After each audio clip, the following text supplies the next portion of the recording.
ESPN 94.1 FM and AM 930 present The Drive. It is Tuesday, July 11th. Your drive begins now. ESPN 94.1 and AM 930. I'm your host, Paul Swann. We're here until 6 o'clock. We're going to get those texts in this hour, 304-396-TALK. That is 304-396-8255. We've been having some interesting days around here, keeping up, trying to figure out who said what, who did what with the Bob Huggins saga. This is getting ridiculous, is it not? Absolutely ridiculous. If you have, I guess the best way to describe this is if you have such a series of missteps in your career, there's no way you're going to be able to recover from this that are self-inflicted. And, of course, Bob Huggins firing back, doubling down, saying, look, I didn't resign. I didn't resign. I want to finish out. I want to be the head coach. I'm employed by the university. University's firing back. No, you resigned. So that's going to be interesting to see how this plays out. It says coach is going to stay in rehab, which I hope is the truth here. I really want to see him get all the help he can get.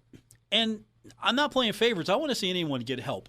If you're in a situation similar to this, I want to see you get help. And so if you can get yourself back to a point where things make sense and you can function and not have these problems in your life, whatever those problems may be, I hope he gets his help. But as it stands right now, this is ridiculous how this is playing out.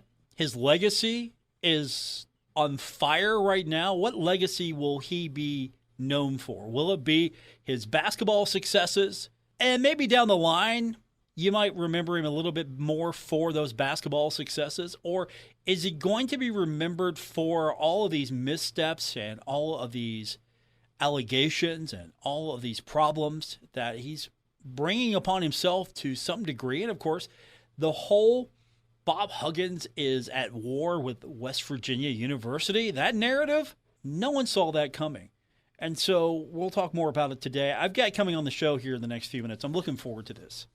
Friend of the program from the Cincinnati Enquirer. It's been a long time coming. We've been trying to get him on, but been looking for like a good reason to get him on.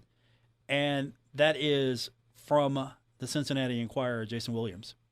And so he's going to join us on the program here in a little bit. And we're going to talk about, I want to talk about the Cincinnati Bengals. So that's part of what I wanted to talk to him about. But the other thing I wanted to talk to him about was, of course, his time covering UC, also covering UC when Bob Huggins was there.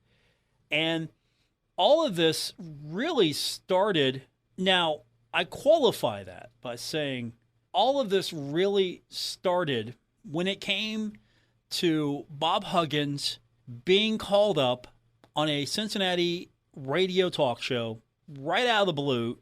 And you know what happened? He said some things he shouldn't have said that offended a lot of people, and we started going down this path.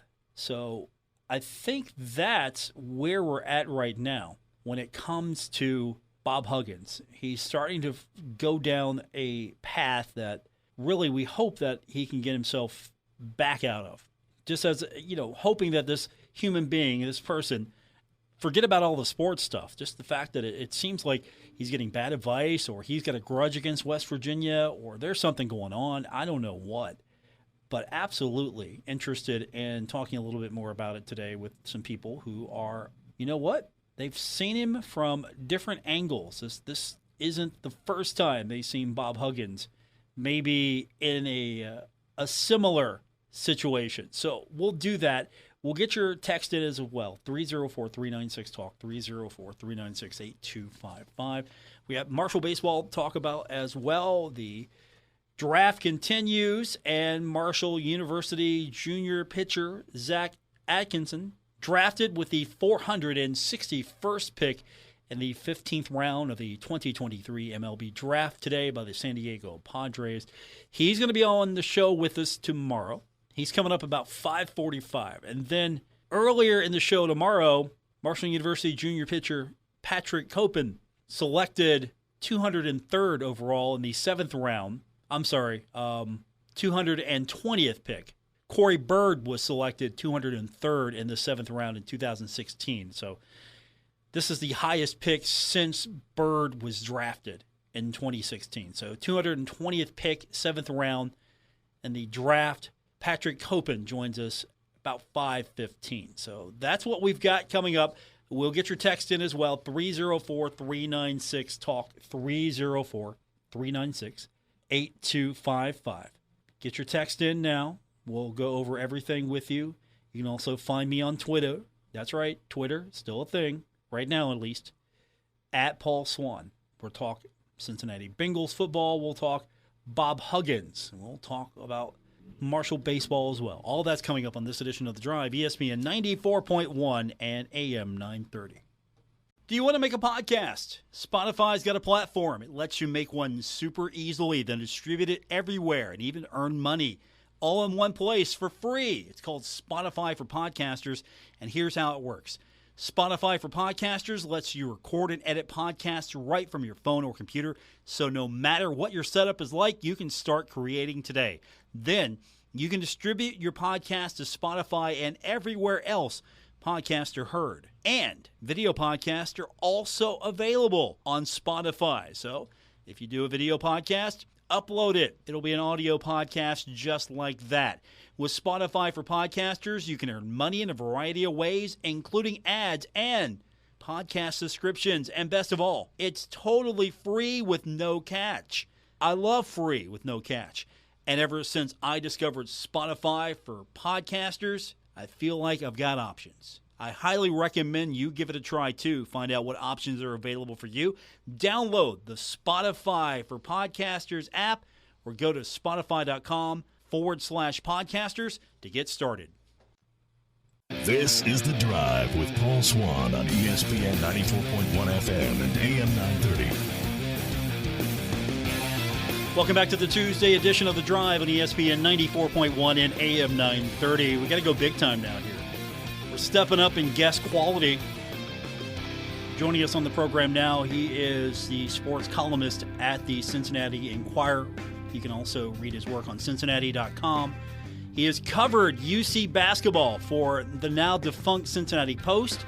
He did that from 2001 to 2004. Those are the Bob Huggins years. And if Bob Huggins was still there, maybe the Post would still be there. He is a friend of the program, Jason Williams. You know, it's Huggins' fault, because if he was still there, maybe the Post would still be there. What do you think? Oh, I don't know about that.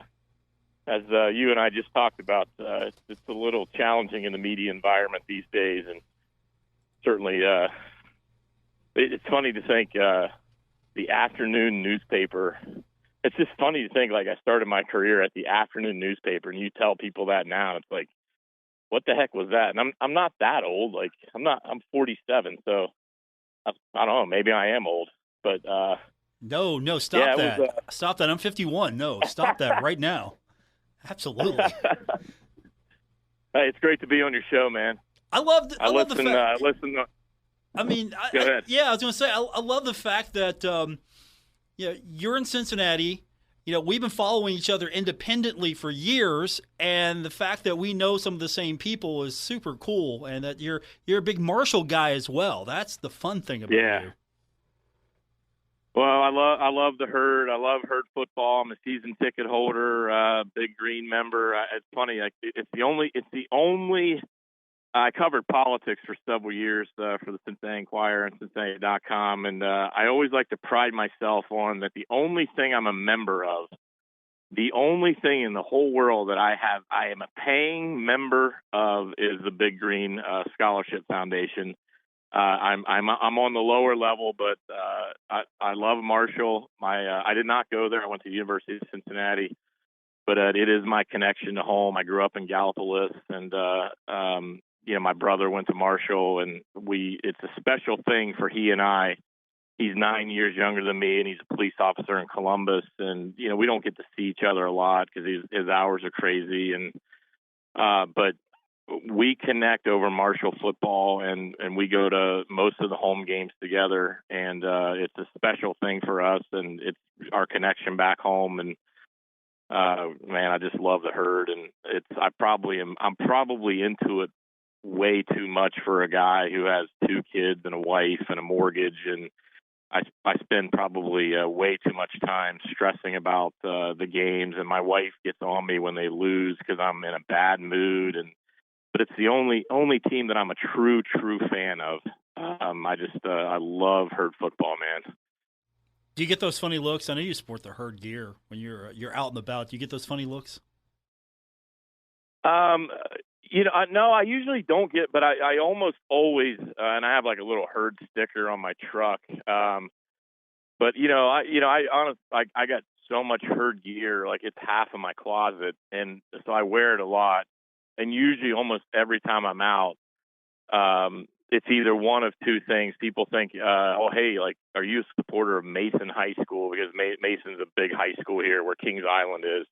And they have kind of the same M. And so people are like, oh, are you like a Mason supporter? I'm like, no, this is Marshall. Or it's the other way around. People will walk by or they'll see and say, go Herd, or we are Marshall, or whatever. So I just always find it fascinating that, Cincinnati, it's not that far away, and that, the brand is still certainly recognizable here, but I think it could be bigger here, to be honest with you. And that's not a criticism of the athletic department. I know they're doing something with the Reds here coming up. So I think that's great. And I'm very supportive of Coach Huff and what he's doing to really, and, Brad Smith, Christian Spears, I think they're really raising the bar. And, the branding of Marshall, I think, could be much better. And I think they would say that too. And that's really the charge I think they've really taken on and are trying to grow the brand. And I think it's awesome. Okay, I'm going to clue you in. Yeah. Somebody in the athletic department is listening. Somebody. Okay. So if you've got suggestions, now's the time. Drop them. Somebody will hear that. Okay. Well, I just think that I still see like too many of the old logos around, and I'm probably more detail oriented than most people. I think there's a lot of, and I know it takes a lot of money to do it, but I know that there's been efforts to do it. But I think you could create this whole mixed use development around around the football stadium, and I know it's a new baseball stadium, that's great. But that whole property on the other side of the indoor practice facility really, I think, should be an outdoor practice facility for football, and then a hotel across the street from that at the old ACF site. And I know that it's hard, and I covered business earlier in my career, and I know like cleaning up brownfields is a real challenge and very expensive, but I see a lot of potential there. I think the athletic department is really looking forward, I think, for the first time under Christian Spears in a long time. And I know that those are all things on his radar. So, but, I know he's also trying to clean up, like there's still a little bit of, like even like things like this, like you look at the press box facade and it's like, can you not change the signage there? Like, I mean, that helmet on the press box facade that's like a 1990s helmet, so I don't know. There's just a lot of things that can be done around the stadium. And again, I know that, the new video board's coming in, and, there's a lot of, redoing the bathrooms. Those are all projects on the runway. I think those are all very important projects. Like I even told my brother this, like, in the big green room, like the tile by the elevator is like, that's like the logo from 1992. And, things like that to me. And again, maybe I notice these things more because just the background I have, but I think things like that and, those little touch-ups go a long way. And I know it's a daunting project for the new athletic administration and the new administration of the university, because I think Marshall was really far behind on those things. So it's like, oh yeah, you got to get to that. Oh yeah, there's this, there's that, there's this. And certainly I think what Marshall's doing now with the leadership it has is the baseball stadium. But to me, like, and again, like, this isn't anything, like, I couldn't tell you much about baseball or basketball or any other sport there. Like, I'm all football, and I think the landscape of college athletics is it's football, football, football. And if you're not investing in football, then it doesn't matter what else you're investing in, because football drives the bus. And I think it's only going to get more and more like that as this, I don't know, this big two of the SEC and the Big Ten comes along, and and everyone else is fighting for the rest of the scraps or the money that's out there. So, but I think Marshall's really moving in the right direction, carving its niche, building its brand again the way it was in the 90s and early 2000s, and I see some really positive things happening there. So that's going to get back to the athletic department somehow, some way. So, well, I mean, I'm just a fan. Like I said, like, I don't. I mean, when I add it all up, like, I spend, several $100s over the year with tailgating and parking and, my season tickets and the low level Big Green. So I'm not some big, like, big wheeled, powerful person donor type of thing. But I do feel like, I'm more than your average diehard fan, because I could tell you pretty much the entire roster, and I study it, and I go over who's going to play where and who's not going to be there, and who's transferring in, and who we recruited, and what coaches are coming and going, and what the trends are of the herd. And so, I watch it very, very closely. So, I would consider myself a diehard herd fan, but I'm certainly not any more important than the thousands of other diehard herd fans that pretty much show up every Saturday. From the Cincinnati Enquirer, the sports columnist there, Jason Williams, who is a big deal, who's with me now on the program.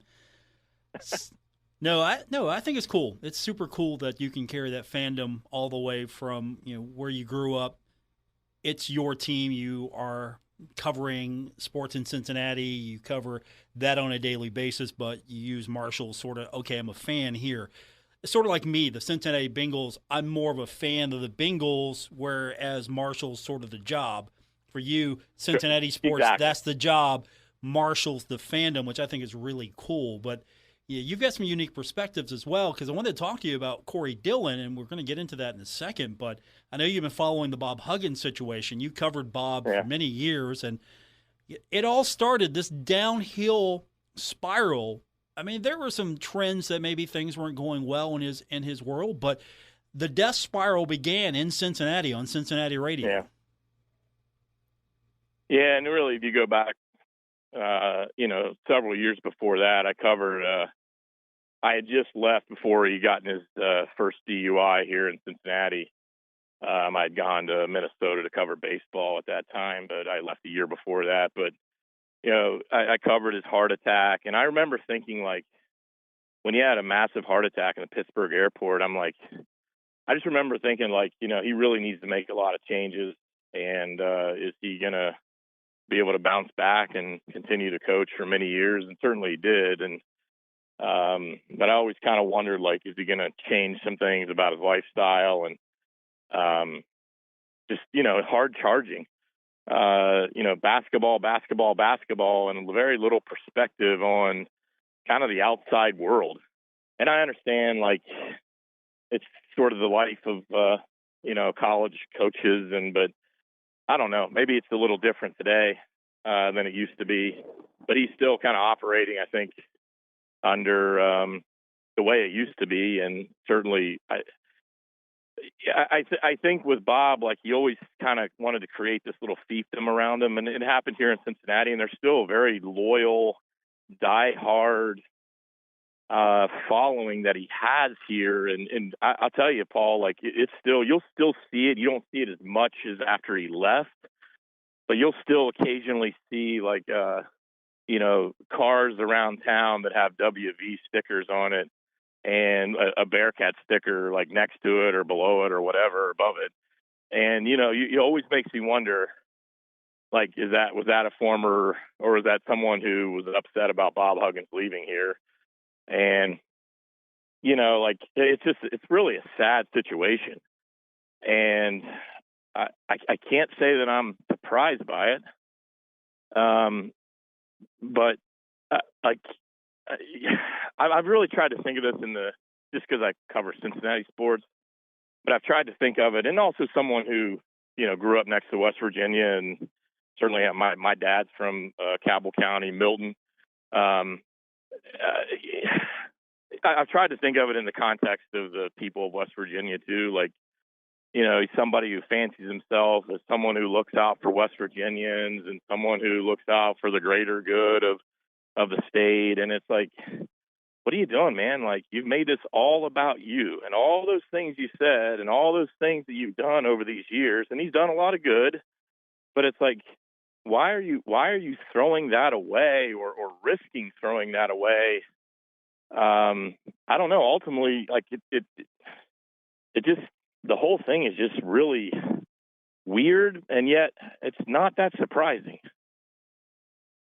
My guest from the Cincinnati Enquirer, a hometown boy, Jason Williams, and covered Bob Huggins for several years in Cincinnati, and of course still follows West Virginia basketball as well from afar, following the entire state. With all of his problems now and his war against West Virginia, it seems, do you think that he's ever going to be able to step foot on a basketball court again, not only in Morgantown, but maybe in Cincinnati? Because I know there will be times where you want to honor some of the teams that Bob Huggins was a part of, honor some of those accomplishments, but you really can't do it now. He's almost become toxic. Yeah. I've thought this very thing, and I've thought about it just, again, from the local standpoint of would at least right now, and trying to think out, 5 years from now or 3 years from now or whatever, like would the University of Cincinnati have some kind of reunion and want to bring him back? I just can't see it. I really can. So knowing that I can't see that for Cincinnati, I don't think I could see it for West Virginia University. And certainly what he's doing now and the fight that's going on there, it's hard to fathom seeing him ever step foot back on a basketball court or even, obviously coaching I think is done, but even like for some reunion, like, and I don't know, time heals things, and people, what did Bobby Knight went back to Indiana at some point in recent years, but I don't know, like, but I also feel like it's like, again, I can't keep going back to like, what are you doing? Like, there's a lot of thoughts that are going through my head right now. And you think about Woody Hayes or Bobby Knight even, and it's like no one is bigger than the university. And that's what happened to him here in Cincinnati. He ultimately was not bigger than the university. And that's what happened in West Virginia. He's ultimately not bigger than the university. And he has an attitude that he is, or at least was, or at least it seems like he still has that attitude. And he certainly had that attitude here. I mean, he brought Cincinnati basketball back from, being really an embarrassment and built it up to being the prominent basketball program that it once was, but never won a national championship, and never to this day has won a national championship. And so if, Bobby Knight at Indiana, who won a national championship, and Woody Hayes at Ohio State, I'm not comparing the transgressions that necessarily, like, different situations, but ultimately the bigger picture is you are not bigger than the university. And I think the West Virginia University is letting that be known now, and as well they should. My guest covers everything in Cincinnati, and he's a big Herd fan. He is Jason Williams from the Cincinnati Enquirer. And, of course, your day job includes covering the Cincinnati Bengals. And what I originally wanted to spend a lot of time with is about the latest Corey Dillon saga. Here's another guy that seems to make it about himself a little bit more than the team, and it's Corey Dillon. I kind of felt like the other day when this started to come out and I was learning a little bit more about what his beef was, I thought, okay, I think he definitely should get proper consideration for the Pro Football Hall of Fame. Talented player. You should make it, there's a case for him there.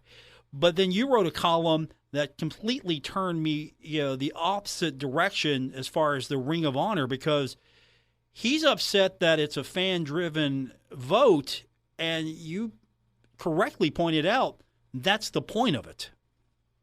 Right. Well, he's upset. He went to the Athletic. Paul Daner Jr. is a friend of mine, is a reporter for the Athletic, covers the Bengals, and basically just blasted the whole process that the Bengals have created of picking their Ring of Honor. And what people need to understand is the Bengals for years, dismissed their fans. And there was always the reputation of the Bengals where they don't care about their fans. Well, the Bengals are obviously different now. And,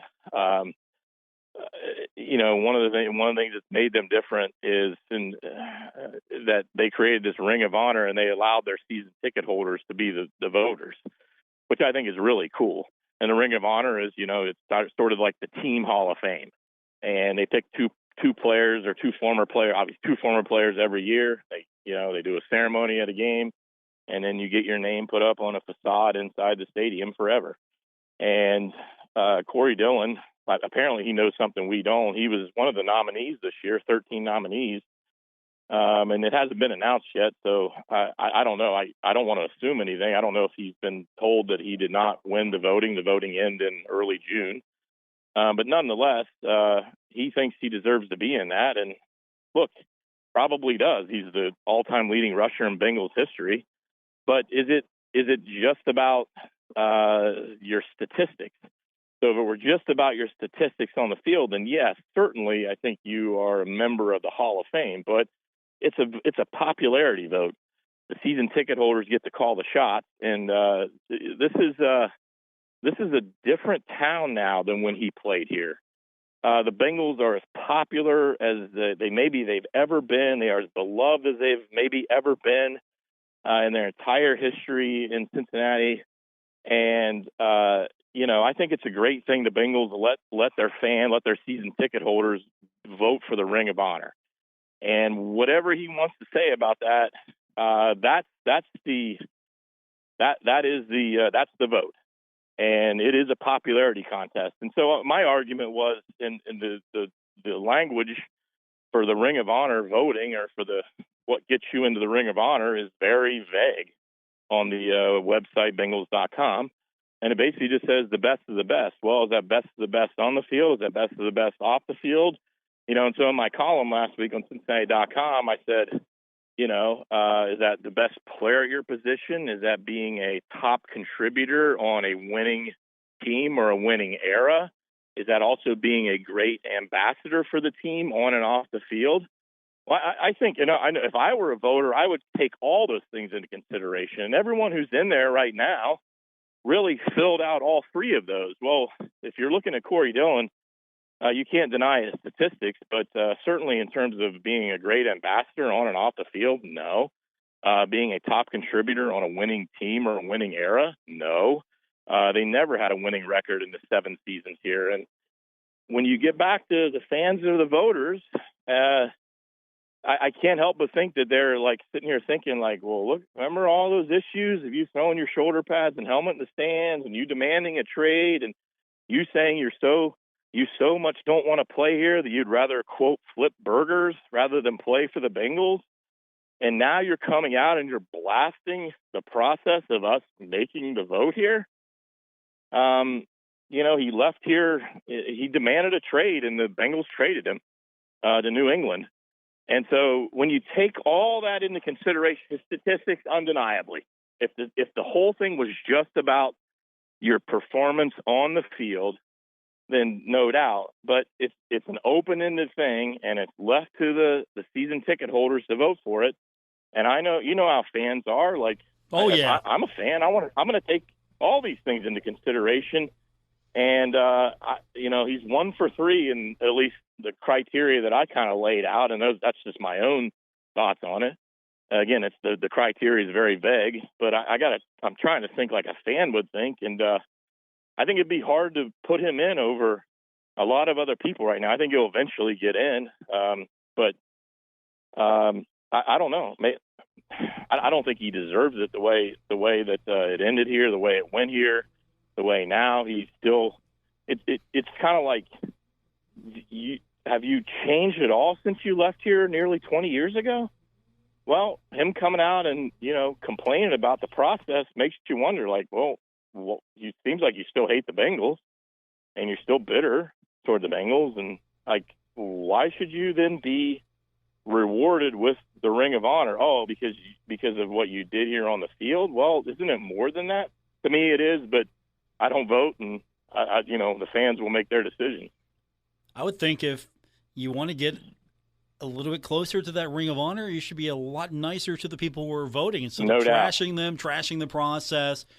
Yeah, you're absolutely right, because at one point I'm thinking, hey, yeah, this would be a great honor for him. He definitely statistically deserves it. And then you go back and you look at, okay, does he really deserve it the way he treats the franchise? He trashes the fans, trashes the city, also provided some embarrassing moments for the fan base, for the franchise. And this guy is complaining that he's not anywhere close to the Hall of Fame or the Ring of Honor. Yeah, I think he's got it wrong. I don't know what world he's living in, but he's similar to Bob Huggins, making it about himself. Yeah, I mean, and also I think it's just kind of funny to think, and it's not funny, haha, but just sort of funny in the sense that, now, like, he's saying, and this is Corey Dillon saying that, like, this should be in the hands of the ownership or the front office should be making this decision on Ring of Honor. Now, wait a minute. This is the same ownership, the same people who ran the franchise 20-some years ago when he was playing here. Katie Blackburn, Mike Brown, Troy Blackburn, the same people who were at the top then are the same people at the top now. And, he constantly embarrassed them and criticized them. And constantly is not probably a little too strong, but, over the course of his career in Cincinnati, was critical of that same front office. But now you want them to make the decisions, and now you want a favor from them. And yet these are the same folks that you were highly critical of and obviously ultimately demanded a trade from. And, you said you would rather flip burgers than play for them. Like, and now you want a favor from them. Like, and it's kind of like ultimately, and I think the overriding message of my column was like the Bengals organization, the fans don't owe him anything. I mean, on the flip side, I don't think he doesn't owe them anything, but it's just kind of like, maybe not say anything at all, and it'll all work out, and you'll get in there and you'll get honored during halftime and get the jacket or whatever they give out, and get your name on the facade of the stadium, and maybe it would all work out in the end. But it seems really awkward now that if that were to happen, and again, we were talking about Huggins earlier, like maybe time heals, maybe 5 years from now he gets in or something in the Ring of Honor, and it's all like, people forget, especially in today's news cycle. But I don't know, it still doesn't necessarily make it right what he said. Yeah, I don't see Corey Dillon making the Ring of Honor anytime soon. You were nominated, so if somebody was putting you up, now you've incensed probably a core group of people who voted for you, so they're probably not going to vote for you. So forget about that. You're not going to be honored, and you're not going to be remembered. I'm sure there's not going to be pictures of Corey Dillon, all across Paycor Stadium. Got to get it right. Yeah, got to get it right. I'm still not calling it that. The same way is, we're not going to see Bob Huggins court. We're not going to see Bob Huggins court at, anytime soon, if ever now, because how do you honor someone who is in direct conflict with you? You want to honor him, but at the same time, both of these individuals are in direct conflict with the people who would rather you maybe take a step back and let time do its thing, and then bring you back and honor you and remember you with fondness. But, I don't think that's possible for either one of them. And the only good thing that's happening here now is it's great content for us, but we don't want that kind of content. We actually – I don't think anybody who really cares is giddy with joy that these things are happening right now. No, I agree with it.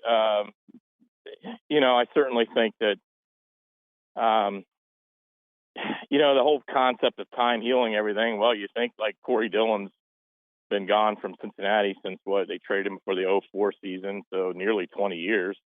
And, they haven't really heard much from him. You think, oh, time will heal. Well, I think it would have been fine if he had not done an interview or said something to, a reporter and just kind of laid low and let the voting happen. And ultimately, I think it would have happened.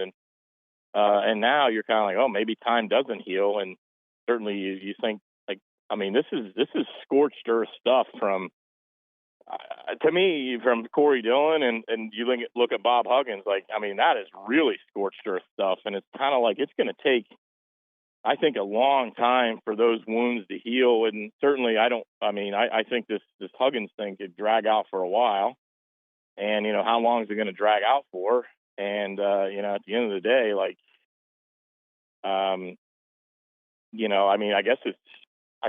don't know. Bob Huggins doesn't. Yeah, I will say this. I don't think he's a guy who really gives a crap about getting his name on the court necessarily. So I'm not sure that that's a big deal to him. I don't know if in 5 years or 10 years from now that Bob Huggins is going to talk to a reporter and say, you know what, they haven't put my name on the court yet, and I'm really mad. I don't see him. I don't think he's that kind of guy. But again, not anything. It wouldn't surprise me if it did happen. Some reporter calls him up in 5 years, and this is all settled in the next few months, and time has passed, and some reporter calls him, and there's been no honor of him or anything in that time period, and then he says something like, "Yeah, I'm hurt by it. I think it's ridiculous, and we solved all that. Look at all the good things I did for West Virginia University. I took them to a Final Four and raised all that money for cancer research and raised all the, awareness for the university and all that stuff and all the good things he did." But the crazy thing is that all that stuff right now is overshadowed by the things that have happened, not just, what happened here on the radio or what happened in Pittsburgh, but when you lump all those things together and then what's happened in the last few days, it's just like that's some deep, deep stuff that I think is going to take a long time for everyone to get over and be like, okay, all right, it's all good now. Time has passed and everyone has apologized or have had their moment of, hey, we've talked it out, and we weren't real. We should have done this a little differently. And Bob says I should have done this a little differently. Maybe in time, if all those conversations happened, then I don't know, maybe. But I like Bob Huggins isn't really the kind of guy that I could see sitting there thinking about that right now. Like, well, doggone it, I'm not going to get my name on the court. Like he just, he's not. He just, at least the Bob that I know, and I had him on my podcast. Was it last summer or summer before? At the Enquirer, and he's really still the same guy that I knew from 20 years ago, and. I just don't see him sitting there. That's what he's worried about. That I'm going to get my name in the Hall of Fame or or he's in the Basketball Hall of Fame, obviously, but get a building named after me or the court named after me or the new arena someday named after me. I don't think he's really worried about that. From the Cincinnati Enquirer, huge Herd fan as well, Jason Williams. When you coming in? Albany game? Is that where we're going to see you? Yeah, I'll be there for that game. I'm bummed. I am so bummed. I am not going to be at the Virginia Tech game because that's going to be the University of Cincinnati's first Big 12 game against Oklahoma, and I am already very upset about that. But I'll be at most of the Herd home games this year. Seriously, Cincinnati, Oklahoma, Marshall, Virginia Tech. Come on, really? Trust me, there are a few games that I'm really down about. I just sort of put this together a couple weeks ago, and I'm really bummed about it. And I'm like, ooh, should I is there a way to get out? No, I just can't. It's the Bearcats' first Big 12 game. And it happens to be, it's not Iowa State or Baylor, it's Oklahoma. So I got to be there for it. That's their first Big 12. Well, it's their first Big 12 game, and it happens to be at home at Nippert Stadium. So the sports columnist of the newspaper, the daily newspaper in town, has to be at that one. If only there was an afternoon newspaper, you guys could split that work. Yeah, we wouldn't have a Sunday paper then, so I'd be good to go. There you go. Absolutely. From the Cincinnati Enquirer and a huge Herd fan, and, of course, plenty of ties to bring him back home. He is Jason Williams. I'm glad we could do this. I want to do this some more. I absolutely love the fact that, we know the same people. We've been following each other for years, and we finally got a chance to do it, and we're going to do it some more, and then we can privately talk about all the people we know together. So that'll be an off-air conversation we'll have, and they'll all wonder what we're saying about him as we go to break. Thanks for doing it, man. I appreciate it. We'll do it again soon. Thank you. I'll look. Thanks. I look forward to it. I appreciate it, and I'll look forward to your post-game call-in shows, which are always a real treat on my way home from Huntington to Cincinnati. So okay, I always enjoy listening to you. I'm going to ask. I need a quick review of those since I black out sometimes after I do those because it's so if the Herd loses, you know how it goes. Oh yeah, it's intense taking all those calls, and you're doing it all on your own, and you do the text message thing now and the tweets, and I think you do a great job. And congratulations on being the West Virginia Sportscaster of the Year. And people, and I didn't know this till you just told me this, but I fill in on 700 WLW here. We have a whole team of people. I just got to go in there and talk. But you do it all. You do the ads. You put the phone calls on the radio. You do the talking. You do the commercials, everything. And so I got a lot of respect for that. And I hope I know the listeners appreciate that about you. If you want to write a column and we'll forward that to the boss, maybe I can get a raise here. That'd be fantastic. Just point that out, all the great things I do, and we can get that framed, and I'll get. Well, that. you keep talking about Herd football and talking about facilities and having Christian Spears on and the folks from the university talking about the improvements and all the good things that are happening with everything around football. Because to me, like I said earlier on, everything revolves around football, and you gotta keep.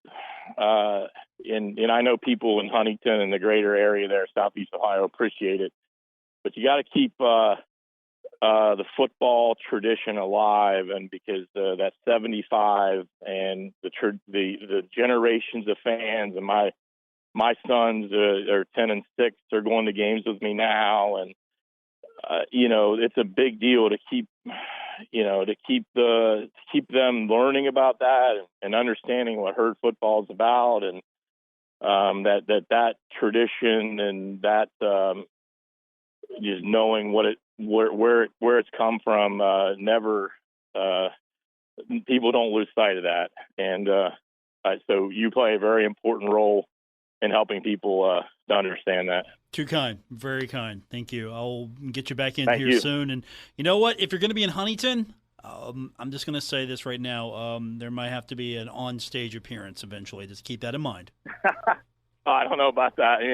There's plenty of other guests you could have besides me, but certainly you're very kind, and I'm always happy to come on with you. And if I can brag about Herd football anytime, I'm happy to do that. Let's do it. We'll do it again soon. That is Jason Williams from the Cincinnati Enquirer. We're going to take a quick break. We'll come back and we'll wrap this one up. It's The Drive on ESPN 94.1 and AM 930.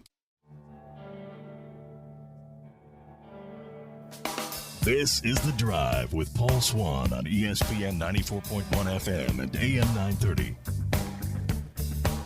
We're wrapping up today's edition of The Drive on ESPN 94.1 and AM 930. Tomorrow is going to be a busy show. We're going to talk Charleston Dirty Birds. We have our scheduled call-in with Eden Douglas from the Dirty Birds. Get you caught up in everything that's happening with the team and the latest promotions and events, so you can enjoy some summer baseball in the capital city with the Dirty Birds. And, of course, we're going to talk Marshall baseball in between all of that. First of all, good news. Marshall University junior pitcher Zach Atkinson drafted with the 461st pick, 15th round today, so congratulations to him. And then yesterday, junior pitcher Patrick Copen selected by the Los Angeles Dodgers with the 220th pick the 7th round. That was yesterday. So we're going to talk to both of them. We'll work Eden and all of that. That's going to be our busy show tomorrow. Stay tuned. Baseball all day tomorrow right here on ESPN 94.1 and AM 930. Speaking of baseball, we've got the All-Star Game. It's coming up tonight. 7 o'clock is going to be our air time. Did you watch the Home Run Derby yesterday? I still like the Home Run Derby better than I like the All-Star Game. But I don't know if I like the format. They sped it up, and I get it. You want to try to get this thing going. It's television friendly, but I think the spectacle of the Home Run Derby in person probably is more exciting than the way it looked on TV. I didn't like the split screening. I just felt like it was a little haphazardly produced, that broadcast. I like watching it just go out. And now it was a speed race. Swing, crack, load up again, swing, crack. I really just like the spectacle of the home run. It's a big deal when you hit a home run. When you knock one out, it's fun just to watch and enjoy it.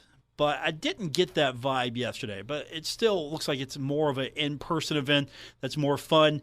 And I'm sure the hectic pace of trying to get those things in, 3-minute time limit, you get the extra time if you can hit a couple of those past a certain range. That was cool. But at the end of the day, I don't know, if I want to just see a longer home run derby, I guess I would be cool with that.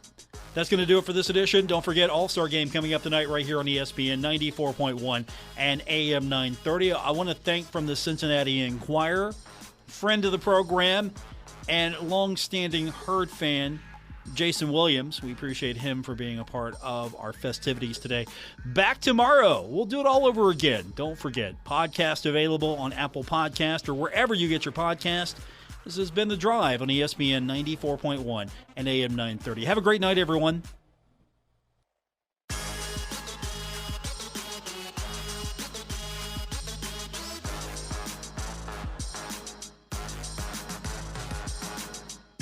WRBC Huntington, W227BS Huntington. This is your radio home for Pittsburgh Pirates baseball, ESPN 94.1 FM and AM 930.